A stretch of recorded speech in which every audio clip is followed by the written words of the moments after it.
नमस्कार, आज तक देख रहे हैं आप। मैं हूं आपके साथ राजीव ढोंडियाल। इस वक्त की बड़ी खबर उत्तर प्रदेश के प्रयागराज से। एनकाउंटर में मारा गया अतीक अहमद का बेटा असद दफना दिया गया है कसारी मसारी कब्रिस्तान में। उसे मिट्टी में मिला दिया गया है, उसे दफना दिया गया है, सुपुर्दे खाक हो गया है। साथ ही साथ गुलाम मोहम्मद को भी दफना दिया गया है। रिश्तेदारों की भारी भीड़ पहुंची थी, लेकिन भीतर चुनिंदा लोगों को जाने दिया गया जो उससे अपना रिश्ता दिखा सके। उसके अलावा किसी और को जाने नहीं दिया गया। तो महिलाएं भी बताया जा रहा है कि आई थी, और जब उनसे उनकी आइडेंटिटी पूछी गई तो उन्होंने नहीं बताया। अभिषेक मिश्रा संवाददाता हमारे साथ जुड़ गए हैं। अभिषेक, सुपुर्दे खाक, मिट्टी में मिल गया अतीक का बेटा। देखिए, बिल्कुल सुपुर्दे खाक की प्रक्रिया को पूरा कर लिया गया है। और यहां पर जिस तरीके से लगातार जो है ये बात उठ रही थी कि क्या अतीक पहुंचेगा, क्या शाइस्ता आखिरी बार देख पाएगी, उस सब पर पूर्ण विराम लग चुका है। आखिरी नमाज भी इस वक्त अदा की गई है। तस्वीर दिखाने की कोशिश होगी, एम्बुलेंस के पीछे ही वो जगह है, वहां पर आखिरी नमाज को अदा किया गया है। यानी कि अब कोई संभावना नहीं है, और अब से कुछ ही मिनटों में जो बाकायदा लोग अंदर गए थे वो बाहर आना शुरू हो जाएंगे, उनको यहां से बाहर कर दिया जाएगा। सुरक्षा का घेरा आप देख लीजिए, ठीक उस बैरिकेड पर मैं मौजूद हूं अंदर की तरफ जहां पर ये कब्रिस्तान है। और यहां पर यूपी पुलिस की बड़ी संख्या में फोर्स है। आरएफ की टुकड़ी देखिए तैयार है कि अगर किसी भी तरह की स्थिति खराब होगी तो तुरंत एक्शन लिया जाएगा। पुलिस ने बाकायदा इसकी प्लानिंग की थी, कल से ही जो है गश्त दे रही थी पुलिस चकिया इलाके में। लेकिन कसाई मसाई कब्रिस्तान, ये पूरा इलाका आप देखिए सामने, पूरा सन्नाटा पसरा हुआ है। स्थानीय लोग भी अपने घर के अंदर हैं। सबको कहा गया कोई बाहर नहीं रहे, सब अपने अंदर रहे। अभिषेक मिश्रा, प्लीज ये भी बताएं।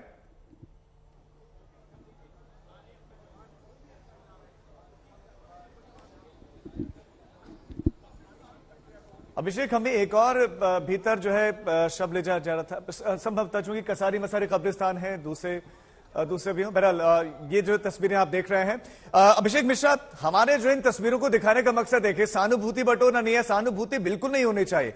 जो अपराध करेगा, जो हाथ में हथियार उठाएगा, जो मानवता के खिलाफ होगा, उसका अंजाम यही होगा, वो मिट्टी में मिलना चाहिए। देखिए, बिल्कुल, और यही अंजाम है असद का हुआ है। क्योंकि अगर आप कानून को अपने हाथ में लेंगे, सरेआम किसी को गोली से उड़ा देंगे, अगर जिस तरीके की साजिश रची जाएगी और कानून के दायरे के बाहर अगर घटना होगी तो यही अंजाम होगा। और मुख्यमंत्री ने जो बात भी कही थी वो यही बात को कहा था कि माफिया अगर पनपेंगे तो उन्हें मिट्टी में मिलाया जाएगा। देखिए, इस पूरी कहानी में अगर हम देखें, एक एक तार को अगर जोड़ें तो ना सिर्फ एक दो बल्कि सीरीज से अपराध हुआ है। केवल एनकाउंटर ही नहीं, अंदर बैठ करके साजिश करना, जिस तरीके से यहां पर गोली मारी जाती है, असद को इन्वॉल्व किया जाता है, बाकायदा पुलिस के तंत्र के अंदर एक जुगाड़ लगा करके जो काम हुआ वो सीधे तौर पर दिखाता है कि कितना जघन्य अपराध था। अगर इस तरीके का अपराध जेल में बैठ करके प्लान किया जा सकता है तो बाहर मौजूद जो गुर्गे हैं वो क्या कुछ करेंगे, इसका भी अंदाजा लगाया जा सकता है। लेकिन आज की जो तस्वीर नजर आ रही है जहां असद को सुपुर्दे खाक किया गया है, ये बताने के लिए है कि उत्तर प्रदेश में अगर माफिया पनपते हैं, अगर इस तरीके से कानून को अपने हाथ में लिया जाएगा तो अंजाम इस तरीके का होगा। और इस पूरी कहानी में क्योंकि अतीक अहमद को लेकर के सरकार अभी नहीं, पहले से आप एक्शन में हमें नजर आई है। उसके घर को ढाया गया, उसके संबंधियों के घर को ढाया गया। प्रयागराज में जो महल की तरह उसका घर और उसकी अलग अलग प्रॉपर्टियां नजर आती थी, आज वो पूरी तरीके से जमींदोज है। और केवल मकान को ही नहीं, परिवार को भी जमींदोज करने की प्रक्रिया यहां पर शुरू हो चुकी है। क्योंकि असद के सुपुर्दे खाक होने के साथ ही कहा जाए उसके जो बेटे हैं उनमें से एक बेटा आज नहीं रहा। तो यानी कि अगर उसने अंजाम दिया इस घटना को, गोली मारी, कानून के विरुद्ध जाके काम किया और खुलकर इस बात को देखा और कहा भी गया, तो ये घटना क्या होगी उसका अंजाम नजर आ रहा है। लेकिन जो तस्वीर एक बार फिर आप देखिए, यहां पर थोड़ा सा मूवमेंट हुआ है, हम आपको दिखाएंगे। पुलिस के अधिकारी यहां पर मौजूद है, यहां पर थोड़ा मूवमेंट हो रहा है। हमें लग रहा है थोड़ी ही देर में, ज्यादा समय नहीं होगा, जब अंदर जो जनाजे में लोग गए हैं, जो परिवार के लोग, जो करीबी रिश्तेदार जो पहुंचे थे, वो थोड़ी देर में यहां से बाहर आ जाएंगे। लेकिन आप देखिए कि पूरे बैरिकेड करके यही रास्ता है, एक ही रास्ता है कब्रिस्तान में अंदर जाने के लिए। यहां पर पुलिस का पूरा बैरिकेड है, यहीं से आप जाएंगे, यहीं से आप आएंगे, इसी को पूरा रोक दिया गया है और यहां से अंदर आने जाने की अनुमति नहीं है। थोड़ी देर का समय और लगेगा, हमें लगता है, प्रक्रिया चल रही है। और चूंकि असद के इस सुपुर्दे खाक होने से जहां तमाम सवालों के जवाब मिल गए, क्योंकि एक तरीके से एनकाउंटर पर भी कई राजनीति हो रही थी। असदुद्दीन ओवैसी से लेकर के अखिलेश यादव, ममता बनर्जी, मायावती, तमाम लोगों ने कानून को हाथ लेना बताया। लेकिन अभिषेक, बाप ने बेटे को अपराध की दुनिया में धकेला और आखिरी समय में वो तो नहीं आ सका। एक उम्मीद थी कि शायद उसकी मां पहुंचेगी, उसकी मां भी नहीं। उसकी मां ने भी एक तरीके से असद से मुंह फेर लिया कि तुम्हें दफनाया जा रहा है, ठीक है नहीं आ रही मैं, क्योंकि पुलिस के हाथ नहीं पड़ना। देखिए बिल्कुल राजीव, एक तरीके से देखा जाए तो परिवार ने इस बात को मान लिया कि अब असद नहीं है और अपने आप को और परिवार को शायद बचाने की कवायद ज्यादा थी।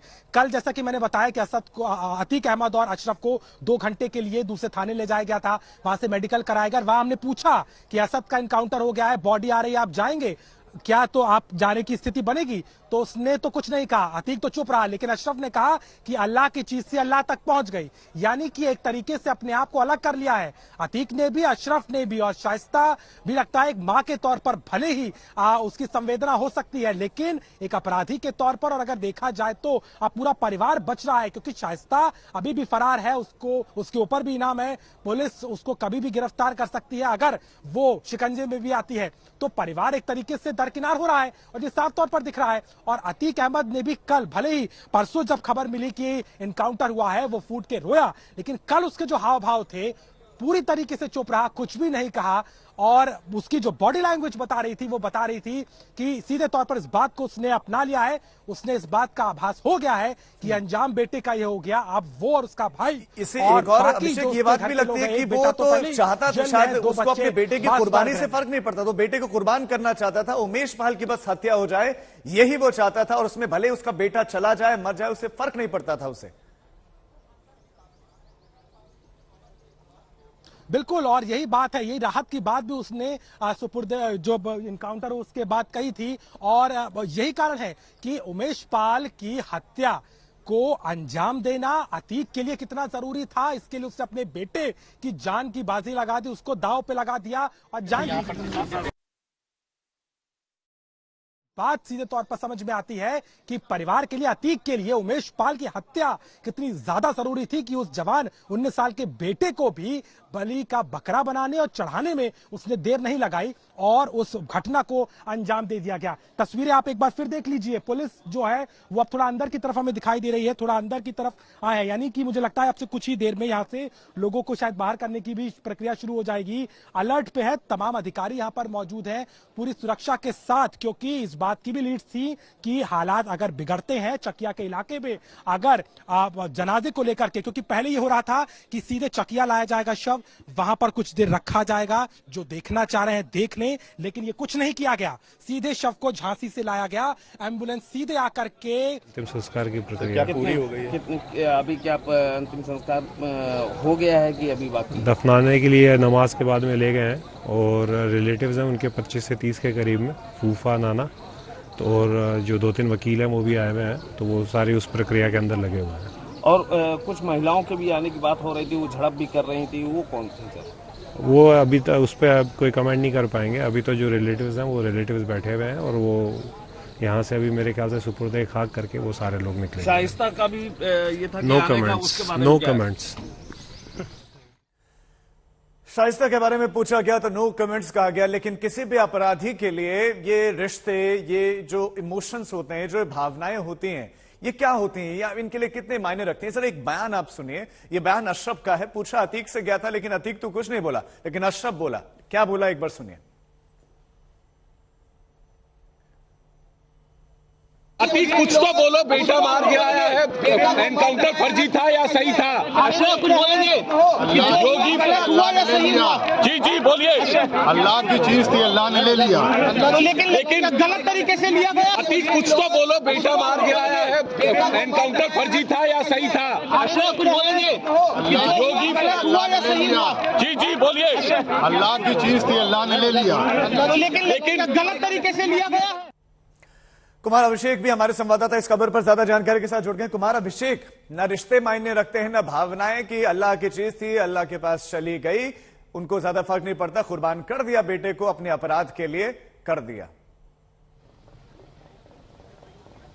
बिल्कुल, देखिए उसने अच्छा किया या बुरा किया, ये बिल्कुल इस बात से समझ में नहीं आता कि आखिर अतीक ने कहना क्या चाहा। उसने एक लाइन का मैसेज दे दिया, लेकिन हम आपको दिखा दें कि हमारे पीछे ये धूमनगंज थाना है और जिस वक्त सुपुर्दे खाक हो रहा है, दोनों अतीक और अशरफ इसी थाने के भीतर मौजूद हैं, जहां उनकी पुलिस रिमांड हो रही है। बाकायदा 2 दिनों से पूछताछ भी चल रही है और कल यहीं से उन्हें ले जाया गया था। लेकिन एक कह सकते हैं कि चैप्टर पूरा हो गया है राजीव, और वो चैप्टर ये है कि जिस तरीके से अतीक अहमद के बेटे का एनकाउंटर हुआ और उसे आज सुपुर्दे खाक कर दिया गया। अतीक अहमद बिल्कुल शांत है, उससे कल कई बार पूछा गया, उसने कुछ जवाब नहीं दिया। उसके भाई ने इतना जरूर कहा अल्लाह की चीज थी, अल्लाह ने ले ली। लेकिन क्या उसने बुरा किया? क्या एनकाउंटर हुआ तो उसे बुरा लगा? इन तमाम सवालों को उससे पूछा गया, लेकिन उसने चुप रहना ही बेहतर समझा है। और जब पुलिस इंटेरोगेशन में उससे पूछताछ हो रही है तो भी वो बिल्कुल चुप है। उससे जब ये पूछा, उसने पुलिस वालों को ये से खुद कहा है कि आप बताओ कि अगर मेरी बातचीत होती है तो मेरा मोबाइल दो। मैंने अगर जेल से बातचीत की है तो उस मोबाइल को सामने लाया जाए। वो पुलिस से तो बातें कर रहा है, लेकिन अपने बेटे असद के बारे में, एनकाउंटर के बारे में जब वो कैमरे के सामने आया, यानी कि जब पत्रकारों ने उससे पूछने की कोशिश की, तो उसने कुछ नहीं बोला। ये एक मैसेज है उसके अपने लोगों के लिए जो इस चकिया इलाके के उसके समर्थक हैं, उसके सिंपैथाइजर हैं, उससे जुड़े हुए लोग हैं। और कहीं ना कहीं हम लोगों ने कल देखा था, जब हम अतीक के घर के पास मौजूद थे, तो लोगों के भीतर एक तरीके की नाराजगी थी और वो इस एनकाउंटर पर सवाल उठा रहे थे। लेकिन आज दोनों शवों के सुपुर्दे खाक होने के बाद से अब माहौल सामान्य है। हम आपको थाना धूमनगंज का ये स्थिति ये विजुअल दिखा रहे हैं और ये देखिए पूरी तरीके से प्रयागराज एकदम से नॉर्मल है। तमाम दुकानें खुली हुई हैं। यहाँ से कुछ किलोमीटर की दूरी पर वो चकिया का इलाका आता है और वही इसके भीतर इसी थाने के भीतर वो इलाका है। तो प्रयागराज में कहीं तुम्हारा विषय बिल्कुल ये होना ही चाहिए। इस तरह की अगर स्थिति सामान्य रखनी है तो ऐसे दुर्दांत अपराधियों का खात्मा होना आवश्यक है, तभी शांति रहेगी, तभी कोई भी व्यक्ति चैन से रह पाएगा और थोड़ा सा सुकून में तो होंगे लोग अब, क्योंकि पूरी की पूरी फैमिली अपराध में लिप्त और लोगों को परेशान करने में लिप्त। बिल्कुल बिल्कुल राजीव, देखिए आप लोग चाहे नाराज हो लें, उनसे जुड़े हुए लोग चाहे सियासतदान इस एनकाउंटर पर सवाल उठा लें, लेकिन लोग जो है उन्होंने बहुत ही ज्यादा राहत की सांस ली है, क्योंकि उन्हें लगता था कि अगर इस मामले में सजा नहीं हुई, अगर इस मामले में कोई कड़ी कार्रवाई नहीं हुई, तो आए दिन ऐसी तस्वीरें, आए दिन ऐसी बमबाजी, आए दिन ऐसी हत्याएं प्रयागराज में देखने को मिल सकती हैं, जिसका पुराना इतिहास रहा है।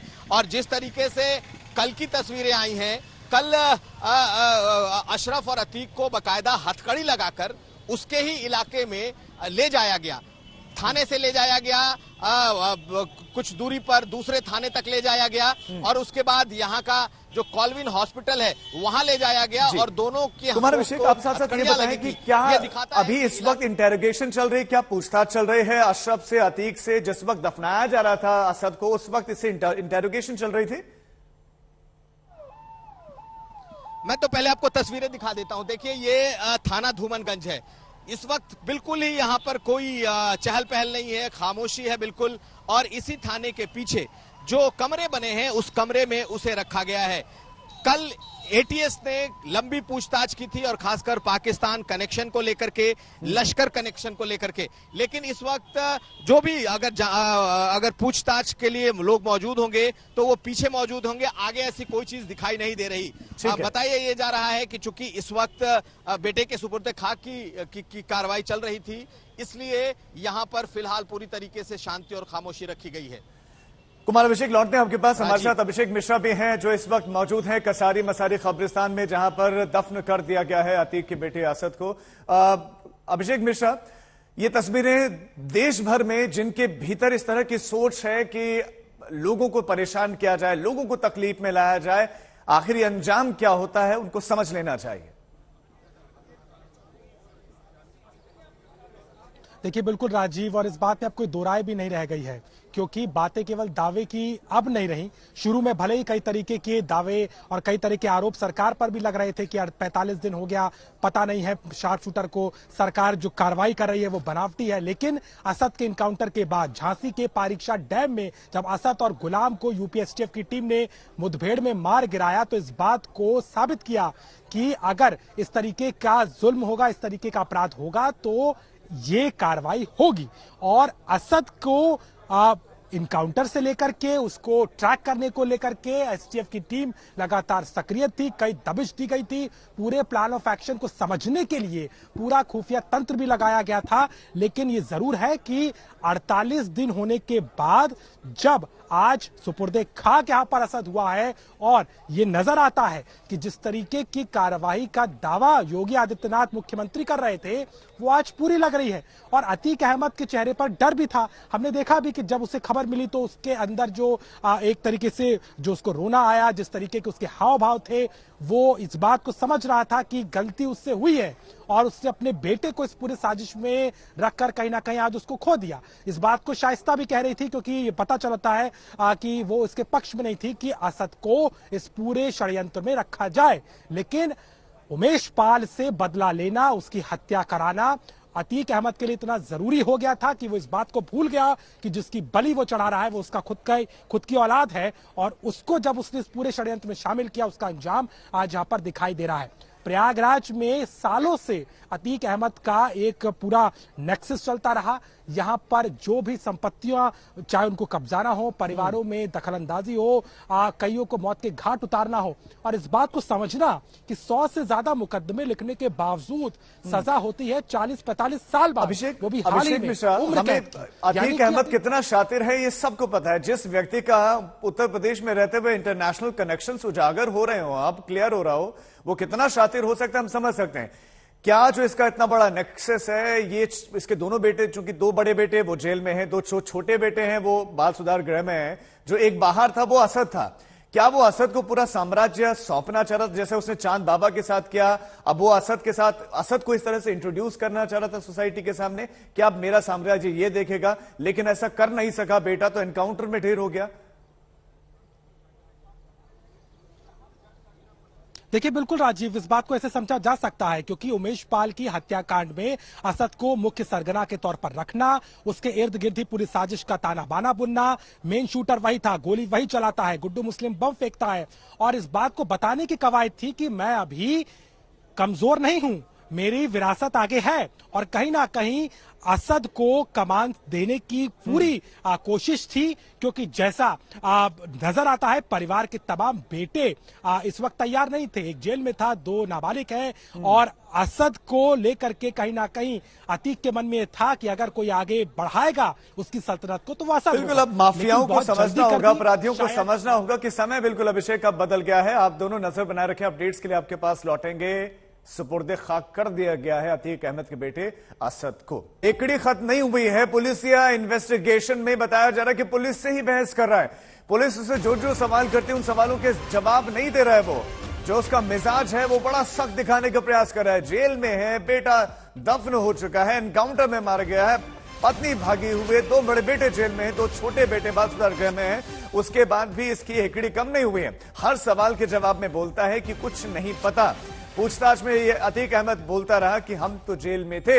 ये बड़ी खबर, इसके कई बड़े खुलासे हुए हैं। आईएसआई से इसका कनेक्शन, जैश ए मोहम्मद से इसका जो कनेक्शन है, इसके कनेक्शंस अंडरवर्ल्ड से भी बताए जा रहे हैं। और अब कह रहा है कि पहले मेरा वो मोबाइल दिखाओ, उसके बाद जवाब दूंगा। जिस मोबाइल फोन से मैंने फोन किए या मैंने जिससे साजिश रची। पूछताछ में अतीक अहमद सवालों के जवाब नहीं दे रहा है। ये बड़ी खबर इस वक्त आपको देते हैं। अरविंद ओझा हमारे संवाददाता खबर पर ज्यादा जानकारी देंगे। अरविंद, कहा जा रहा था कि अतीक अहमद बेटे की मौत के बाद से बड़ा टूटा हुआ है, लेकिन लगता नहीं, हेकड़ी बहुत ज्यादा है और सवालों के जवाब नहीं दे रहा है। क्या इन्वेस्टिगेशन में रहा अब तक? नहीं देखिए, न सिर्फ अतीक अहमद बल्कि जो अतीक अहमद से जुड़े लोग हैं, चाहे बेटे की बात कर ली जाए, हेकड़ी तो किसी की भी कम नहीं हुई थी। पत्नी अभी भी फरार है। जहां इस वक्त मैं मौजूद हूं, ये बाकायदा अगर आप देखेंगे तो रैपिड एक्शन फोर्स के जवानों की यहाँ पर भारी भरकम टीम है, पुलिस के जवानों की भारी भरकम टीम है और असद को दफनाया जा चुका है। और अगर यूपी पुलिस की भाषा में कहे तो मिट्टी में मिलाया जा चुका है। लेकिन जो अतीक अहमद है, माफिया डॉन अतीक अहमद, उसकी हेकड़ी बिल्कुल कम नहीं हुई है। जो पुलिस की पूछताछ में उसने सबसे पहले ये बोला कि साबरमती जेल में जो मैं मोबाइल का इस्तेमाल करता हूं वो मोबाइल फोन का है। उसके अलावा पूछताछ में वो बिल्कुल भी कोऑपरेट नहीं कर रहा है। उसके अलावा जब से असद का इनकाउंटर हुआ है उसके बाद से उसने बोलना भी कम कर दिया। हालांकि कल जब मेडिकल के लिए लेकर गई थी टीम अतीक और अशरफ को, तो अशरफ ने ये जरूर कहा था कि अल्लाह की चीज थी, अल्लाह ने वापस ले लिया जब असद के इनकाउंटर के बारे में पूछा गया था। लेकिन हेकड़ी बिल्कुल भी कम नहीं हुई है और शायद यही वजह है कि यूपी पुलिस उससे लगातार पूछताछ करी है। पूरी रात उससे पूछताछ हुई थी, अलग अलग एंगल पर पूछताछ हुई थी और सूत्रों का यह भी दावा है कि बड़े पैमाने पर बड़ी रिकवरी की कोशिश की जा रही है। क्योंकि पहले जब अरविंद जो बात कर रहा है एक तरीके से वो ठीक भी है। बड़ी चुनौती होगी पुलिस के सामने इस इन्वेस्टिगेशन में। वो मोबाइल फोन तो जरूरी हो गए, अगर जेल के भीतर था वो, तो जेल के भीतर साजिश रची तो मोबाइल फोन तो होना चाहिए था, ये तमाम दूसरी चीजें साथ में होनी चाहिए थी। कितना चुनौतीपूर्ण है अभी इस वक्त टीम के सामने इन्वेस्टिगेशन? नहीं, आपको ये समझना पड़ेगा कि एक अपराधी जो जेल में बंद है वो खुद अगर पुलिस के सामने पूछ रहा है कि मेरा मोबाइल दो, आप अंदाजा लगा सकते हैं कि वो उसकी हेकड़ी कितनी नहीं होगी और वो उसकी गुंडई, जो उसका हौसला है वो कितना बुलंद रहा होगा। अमूमन अपराधी इस चीज को छुपाता है कि उसने जेल में मोबाइल फोन का इस्तेमाल नहीं किया था। लेकिन यहाँ पर चूंकि खुलासा इस बात का हो चुका है और खुद आज तक के पास बकायदा कबूलनामा है जो यूपी पुलिस को दिया था उसने, जिसमें उसने कबूल किया कि उसने जेल से पूरी साजिश रची थी। जेल में उसकी पत्नी साइस्ता उससे मिलने आती थी, उसी ने कहा था साइस्ता को कि नए सिम कार्ड खरीदे जाए और अलग अलग नाम से सिम कार्ड खरीदे जाए। वो अगर पुलिस कस्टडी में ये कहता कि मेरा मोबाइल फोन लाके दो, तब मैं पूछताछ में आगे की बातचीत करूंगा। और उसके अलावा अगर जांच में सहयोग नहीं कर रहा है तो इसका मतलब साफ है कि अभी भी हेकड़ी कम नहीं हुई है। जबकि वो तो बेटा बिल्कुल अरविंद दिख रहा है, लेकिन क्या कुछ रिकवर हुआ है इसके पास से? नहीं, उसकी अतीक अहमद नहीं, देखिए बिल्कुल ये जेल में बंद था और जाहिर सी बात है मोबाइल ही सबसे बड़ी रिकवरी होगी जिसको फॉरेंसिक एफएसएल की टीम के पास भेजा जाएगा। क्योंकि ये पूरी साजिश जेल से रची गई है जिसमें अशरफ बरेली जेल में मौजूद था और साबरमती जेल में अतीक अहमद मौजूद था और ये पूरी कॉन्स्पिरेसी रची गई थी। कोड नेम्स दिए गए थे, जो आज तक के पास जानकारी मिली है कि सभी शूटर्स थे इंक्लूडिंग असद, सभी को कोड नेम दिया गया था और पूरी एक तरीके से बड़ी साजिश रची जा रही थी और लंबे वक्त से साजिश रची जा रही थी। पुलिस के सूत्र तो यह भी बताते हैं, राजीव आपको याद होगा जब यूपी में पेशी के लिए अतीक अहमद को लाया गया था तो एक वक्त अतीक अहमद ने सबको चौंकाते हुए सीएम योगी के बारे में तारीफ कर दी थी कि योगी अच्छा काम कर रहा है। अब जाकर पुलिस को उस बयान पर भी शक है कि कहीं ना कहीं वो अतीक अहमद का माइंड गेम तो नहीं था और उसी वक्त से उमेश पाल हत्याकांड की साजिश तो नहीं रची गई थी। और आपको यह भी बता दूं कि उमेश पाल हत्याकांड कहीं ना कहीं जुडिशियल सिस्टम पर एक बड़ा सवाल था, क्योंकि पहले राजू पाल की हत्या हुई, उसके बाद उसका गवाह था उमेश पाल और वो गवाही अदालत में दे रहा था। और ऐसे में अगर उसकी हत्या की जाती है तो सीधे सीधे जुडिशियल सिस्टम को चुनौती दी थी अतीक अहमद ने और शायद ये वजह थी कि अतीक अहमद को साबरमती जेल से लाया गया है कि मोबाइल फोन दिखा दो आप, जो जिस मोबाइल फोन से मैंने षड्यंत्र रचा, ये चुनौती तो एक तरीके से अभी भी दे रहा है। लौटते हैं आपके पास अरविंद। अतीक अहमद से सवाल पूछा गया, बेटे के एनकाउंटर पर कुछ नहीं बोला, खामोश रहा, मुंह से कुछ भी नहीं बोला। हालांकि उसका भाई अशरफ बोला। क्या बोला सुनाते हैं आपको। कुछ तो बोलो, बेटा मार के आया है, एनकाउंटर फर्जी था या सही था? अशरफ कुछ बोलेंगे? योगी जी बोलिए। अल्लाह की चीज थी, अल्लाह ने ले लिया, लेकिन गलत तरीके से लिया गया है। अतीक कुछ तो बोलो, बेटा मार के आया है, एनकाउंटर फर्जी था या सही था? अशरफ कुछ बोलेंगे? योगी जी बोलिए। अल्लाह की चीज थी, अल्लाह ने ले लिया, लेकिन गलत तरीके से लिया गया है।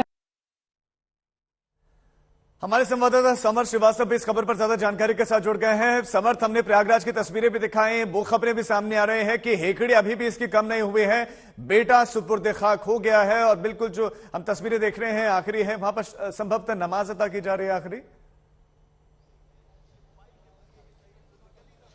बिल्कुल राजीव, यहाँ पर असद अहमद का शव सुपुर्दे खाक हो चुका है। हमारी मौजूदगी कब्रिस्तान के ठीक बाहर है जहां वो शव सुपुर्दे खाक हुआ है और यहां से आप जब तस्वीर देखते हैं तो आपको नजर आता है वो एम्बुलेंस और वो पुलिस सिक्योरिटी जिसके तहत पूरा ये इंतजाम किया गया। यूपी पुलिस ने परिवार के अलावा किसी को भी यहाँ पर आने को परमिशन नहीं दिया, यानी किसी को यहाँ पर आने नहीं दिया गया। और इस बीच में जो फोर्स यहाँ तैनात है वो भी आपको मैं दिखाऊंगा। पूरा चकिया इलाका इस वक्त सन्नाटे में है। ये बात गौर करने वाली इसलिए भी है क्योंकि यहाँ से अतीक अहमद आता है। आपको मैं तस्वीरें दिखाऊं तो आरएएफ के जवान जो हैं वो आपको मैं दिखाऊंगा यहाँ पर तैनाती किस तरह से की गई है। आरएएफ के जवान मेरे पीछे पीछे तैनात हैं और इसके इस घेरे के आगे अगर मैं जाता हूं तो आपको मैं और भी तस्वीरें दिखाऊंगा। आप मेरे पीछे जब इस चकिया को देखते हैं तो आपको सन्नाटा नजर आता है। यहाँ की दुकानें बंद हैं, यहाँ की दुकानों के शटर्स देखिए आप, यहाँ पर यहाँ की दुकानों के शटर्स गिरा दिए गए हैं। ये शटर्स बंद हैं। ये केवल यहाँ की कहानी नहीं है, आज तक ने पूरे चकिया से रिपोर्ट किया है। लोग बाहर कुछ संख्या में निकले हैं, चर्चा कर रहे हैं असद अहमद को लेकर, उसके जनाजे में ना शामिल होने को लेकर। पर जो सन्नाटा आपको मेरे पीछे नजर आएगा, ऐसा बिल्कुल भी नहीं है कि पुलिस ने किसी को निकलने से मना किया है। पुलिस ने केवल यहाँ पर कब्रिस्तान में आने के लिए मना किया है, पर एक विरोध के तौर पर चकिया में पूरा सन्नाटा पड़ता है और केवल वज्र वाहन और पुलिस की फोर्स है। आरएएफ के जवान विरोध की बात करें, ये क्या विरोध, क्या वो इस एनकाउंटर का विरोध कर रहे थे, क्या वो असद के समर्थक हैं, ये किस तरह का विरोध? देखिए, ये असद के समर्थक हैं, अतीक अहमद के समर्थक हैं। इन्होंने जब आज तक से बात करी है, इन्होंने कहा है कि ये इनकाउंटर किलिंग गलत है। उन्होंने कहा है कि फर्जी इनकाउंटर है। उनका कहना है कि आपको करना था, जेल में डालना था। और सबसे बड़ा सवाल वो ये उठा रहे हैं कि हमको यहाँ जनाजे में शामिल होने क्यों नहीं दिया गया, ये तो किसी संविधान में नहीं लिखा। इस तरह के सवाल यहाँ के लोगों ने उठाए हैं और उसका विरोध कहीं ना कहीं चकिया के इलाकों में देखने को मिल रहा है। जहां मैंने आपको एक गली दिखाई जहां सन्नाटा था, दूसरी गली भी अगर आप देखेंगे तो यहां भी कैमरा मैन आपको दिखाएंगे चलकर, यहां भी सन्नाटा है। एक एक आदमी जो निकला, सामने देखिए, जूम करिए जरा, यहां पर एक दो आदमी जो निकले भी हैं वो उनको पुलिस रोक रही है, पूछ रही है कि आखिर आप यहां से कहां जा रहे हैं, क्योंकि यहीं से कब्रिस्तान का रास्ता है। और घरों में देखिए आप, घरों में सन्नाटा है, घरों के दरवाजे बंद हैं। छतों पर जरूर हमको कुछ लोग नजर आए थे जो ऊपर से दृश्य देख रहे थे कि नीचे आखिर हो क्या रहा है, पर गली मोहल्ले में चकिया के इस वक्त सन्नाटा पसर गया है। कुछ है तो उत्तर प्रदेश के जवानों की टुकड़ियां और आरएएफ के जवानों की टुकड़ियां और तमाम पुलिस की इस तरह की जीप्स और जिप्सियां यहाँ पर मौजूद हैं। पुलिस का ये कहना है, जब हमने सवाल पुलिस से किया है कि आप क्यों रोकते हैं, तो उन्होंने कहा है कि सेंसिटिव एरिया है और लॉ एंड ऑर्डर बिगड़ जाएगा अगर वो सबको कब्रिस्तान में जाने की परमिशन देंगे। और इस बीच में लोग तमाम आ रहे हैं, बातचीत भी करूंगा। चाचा, आप थे अंदर थे? नहीं सर, जाने नहीं लोग दे रहे तो क्या कहें, जाने नहीं दे रहे थे, आप अंदर नहीं गए थे? अच्छा, नहीं जाने दिया गया था। क्या कहेंगे आप इस पर, पूरे मामले पर, असद को लेकर? आप तो चकिया के रहने वाले हैं? नहीं, हम लोग गाजीपुर के रहने वाले, रहते हैं यहाँ पे। अच्छा, तो यहाँ पर क्या करने आए थे? मिट्टी देने आए थे। हाँ। तो फिर क्या कहा गया आपसे? नहीं जाने देते हैं तो क्या कहा जाए। ठीक है, समर्थक जाने नहीं दिया गया, लेकिन सवाल तो उन समर्थकों पर भी उठेगा कि ये कैसे समर्थक हैं, एक अपराधी का समर्थन कर रहे हैं, एक ऐसे व्यक्ति का समर्थन कर रहे हैं जिसने गोलियां चलाई, जो तस्वीरों में क्लियर दिखा है, स्पष्ट दिखा है, जिसने पुलिस पर भी गोली चलाई, जवाब में पुलिस ने जो है फायरिंग की है। ये आखिर कैसे समर्थक है? कोई शहीद नहीं हुआ है, वो एक अपराधी था जो एनकाउंटर में मारा गया है। हमारे साथ कुमार अभिषेक लगाते रहे। अभिषेक, आप जिस धूमनगंज थाने के बाहर खड़े हैं, वहां भीतर इस वक्त अतीक अहमद है और अभी हमें अरविंद बता रहे थे कि उसकी हेकड़ी कम नहीं हो रही है। सवालों के जवाब में उल्टा पुलिस से बहस कर रहा है। वो बड़ी मुश्किल है, इस इन्वेस्टिगेशन मुश्किल है लेकिन नामुमकिन नहीं। बिल्कुल राजीव, इस वक्त जो पिछले करीब 12-14 घंटे में उससे इन्वेस्टिगेशन हुई है, पुलिस की पूछताछ हुई है, उसमें उसकी हेकड़ी कम नहीं हो रही है। वो कह रहा है कि आप मुझसे पूछ रहे हो, मुझे वो मोबाइल दिखाओ जिस मोबाइल से मैंने बात की है, अगर मोबाइल बताओगे तभी मैं तुम्हारे सवालों का जवाब दूंगा। अतीक अहमद लगातार ये कह रहा है कि उसे जानबूझ करके फंसाया जा रहा है। उसका वो जब जेल में बंद था तो उसका क्या लेना देना। अब उन पुलिस वालों को कह रहा है कि मुझे आप जबरन नहीं फंसा सकते हो, आप मुझे वो मोबाइल दिखाओ, वो नंबर दिखाओ, वो बताओ कि किस नंबर से मैंने बात की है, तब मैं आपके सवालों का जवाब दूंगा। तो कुछ इस तरीके की बातें निकल करके सामने आई है कि पुलिस पूछताछ में वो लगातार ऐसी बातें कह रहा है जिससे पुलिस वालों को फिलहाल उससे कोई चीज निकलती हुई नहीं दिखाई दे रही है।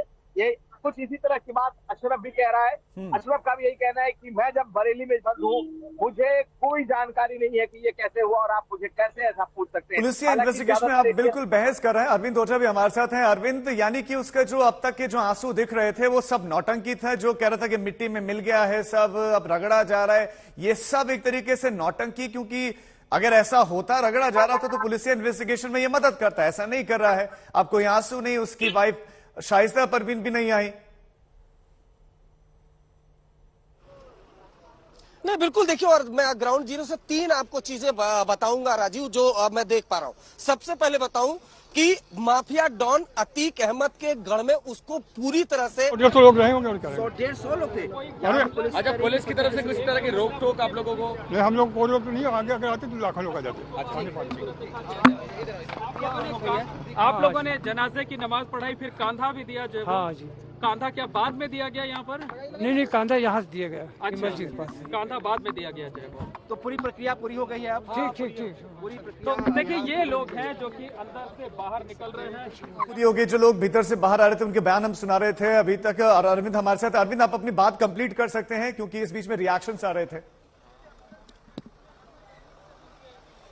नहीं, बिल्कुल देखिए, मैं सबसे पहले बताऊं कि प्रयागराज जहां पर साम्राज्य अतीक अहमद का था और एक वक्त जब निकलता था तो हजारों की तादाद में भीड़ होती थी। समर्थन नहीं मिल रहा है और समर्थन मिलना भी नहीं चाहिए ऐसे अपराधियों को। आपने वो तस्वीर देखी होगी असद की, जिसमें वो उमेश पाल को दौड़ा कर चेस करके मार रहा था। इसके बीच जो कब्रिस्तान है उससे एम्बुलेंस निकल रही है। साफ है कि एम्बुलेंस। अब मैं अगर बताऊं, समर्थ, क्या कुछ हलचल चल रही थी? बिल्कुल राजीव, मैं आपको तस्वीरें दिखाऊंगा। मैं इस वक्त कब्रिस्तान के बाहर मौजूद हूं और एम्बुलेंस निकलना यहां से शुरू हो गई है और पीछे की तस्वीरें मैं आपको दिखा रहा हूं। यहां से लोग जो हैं अतीक के चाहने वाले, अतीक के करीबी, वो यहां से निकल रहे हैं। उनसे हम बात भी करने की कोशिश करेंगे एक बार, अगर वो बात करते हैं। सर, आप कुछ कहेंगे? सर, हो गया? आप लोग कुछ कहेंगे असद को लेकर? आप लोग कुछ बात करेंगे? कर दिया गया। भारी संख्या में राजीव देखिए, यहाँ से भारी संख्या में लोग यहाँ से निकल रहे हैं। ये सब अतीक के करीबी हैं या तो पड़ोसी हैं जिनको यहाँ पर आने की अनुमति मिली है। अधिकतर लोगों को यहाँ पर आने नहीं दिया गया था, पर यहाँ पर जो तस्वीरें मैं आपको दिखा रहा हूँ कब्रिस्तान के बाहर से ठीक लोगों। कुछ कहेंगे आप लोग असद के उसको लेकर? यहाँ पर तो ये देख सकते हैं भारी संख्या में लोग निकल रहे हैं। पीछे से लगातार ताता है और सभी। बोलने से होगा क्या? कुछ हो सकता है बोलने से? क्या कहना चाहते हैं असद को लेकर? असद को लेकर अगर कोई बात होगा तो आप सरकार के खिलाफ मुहिम चला सकते हैं। देख सकते हैं आप ये यहाँ पर। तो अतीक अहमद आपके हिसाब से ठीक है? आप अतीक अहमद को सही मानते हैं? बिल्कुल मानते हैं। अच्छा, उमेश पाल का उसने हत्या किया, आप सही मानते हैं अतीक अहमद को? उमेश पाल ने हत्या किया, आप सही मानते हैं अतीक अहमद को? उमेश पाल के हत्याकांड क्या है मामला, वो मुजरिम है या नहीं है वो हम नहीं जानते। कौन मुजरिम है? असद की बात जो आप कर रहे हो, मुजरिम है या नहीं? आपने वीडियो देखा है? हमने देखा है, लेकिन ये जो तरीके से इनको मारा गया, ये तरीका क्या संविधान इजाजत देती है इस बात की? आप हमें, आप मीडिया वाले हैं, तो असद को आप अतीक अहमद सही मानते हैं? हम नहीं, वो हम कहते वो मुजरिम है। अगर वो गुंडाई करता है, उनके लड़के की मौत हुई, हम कहते संविधान के अंदर जो कानून के तहत काम होता है वो काम किया गया। आप खुद में क्या आक्रोश है, लेकिन इनसे तो बिल्कुल समर्थ ये भी पूछा जाना चाहिए, अगर पुलिस पर गोली चलाओगे तो पुलिस क्या जवाब में गोली खाते रहे, जवाब ना दे आपको? हमारे साथ अरविंद भी हैं। अरविंद, बिल्कुल आप इसी तरह के रिएक्शन देख रहे होंगे कि वो आक्रोशित दिख रहे हैं जो भी समर्थक हैं, लेकिन इनको समझना चाहिए कि भाई इंसानियत के बारे में तो सोचे। उमेश का मर्डर कर दिया, उसके बाद भी इनका दिल पसीजता नहीं है। अरविंद, आप समर्थकों को सुन रहे थे राजीव, मैंने अभी उनसे सवाल किया और ये देखिए तमाम लोग यहाँ पर निकल रहे हैं। आप लोग थे असद? कोई बात नहीं करना चाहता है यहाँ पर, आप देख सकते हैं राजीव यहाँ पर। हालांकि जिनसे अभी मैंने सवाल जवाब किया है वो तीखे लफ्जों में बात करी और ये भी कहा कि वो अतीक को गुनहगारी नहीं मानते हैं। वो ये कहते हैं कि जो है, जो मुझे नहीं पता कि उमेश पाल को उसने मारा, जबकि सीसीटीवी फुटेज अगर आप देखेंगे तो साफ दिखा कि असद अहमद वहां पर मौजूद था। हालांकि सवाल जिस तरह से विपक्ष उठा रहा है, सवाल उठाए जा सकते हैं एनकाउंटर किलिंग पर अतीक अहमद को या असद अहमद को सही मानना कितना सही है, यह चर्चा का विषय। और इस बीच में लगातार पुलिस की गाड़ियां आप देख सकते हैं, भारी पुलिस संख्या यहाँ पर मौजूद थी। और चकिया का मैं आपको एक बार यहाँ से रूट दिखा दूं एक बार फिर से। आप ये देखिए, जितनी दुकानें मैं आपको दिखा रहा था, जितनी दुकानें यहाँ पर हैं सब बंद पड़ी हैं। डेंटल क्लिनिक आपको सामने दिख रहा है, ये भी शटर इसका डाउन है। बिल्कुल समझ, सारी तस्वीरें सब बयां कर रहे हैं। आप सभी नजर बनाए रखिए, अपडेट्स के लिए लौटेंगे आपके पास। अतीक अहमद का बेटा असद अब सुपुर्द खाक हो गया है और जो उनके समर्थक हैं थोड़ा से नाराज जरूर हैं।